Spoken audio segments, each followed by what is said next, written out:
So how can we change the input of a certain element? Let's, for example, imagine we have this paragraph right here. And this paragraph, for example, has the ID of text. So now we want to have some text input inside of this paragraph. In order to do so, we first need to get this paragraph. We can, for example, create a reference to our paragraph by saying const text is equal to document get element by ID. The ID name is text, so we need to define that one here. And now there are two methods to define text inside of this text element, or inside of this paragraph to be precise. We can, for example, say text dot text content is going to be equal to this is the best course, for example. Now we're going to save that one. And as you can see, now we have this text content in here. So this text inside of this paragraph. The other method would be dot inner HTML.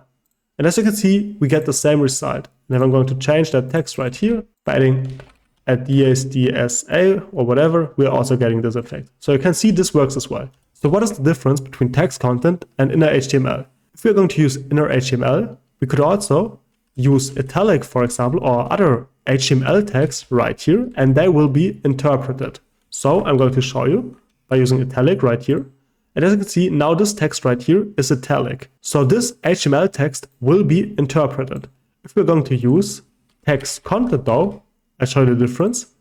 And as you can see, now we get this I tag right here. So this I tag will not be executed as HTML code.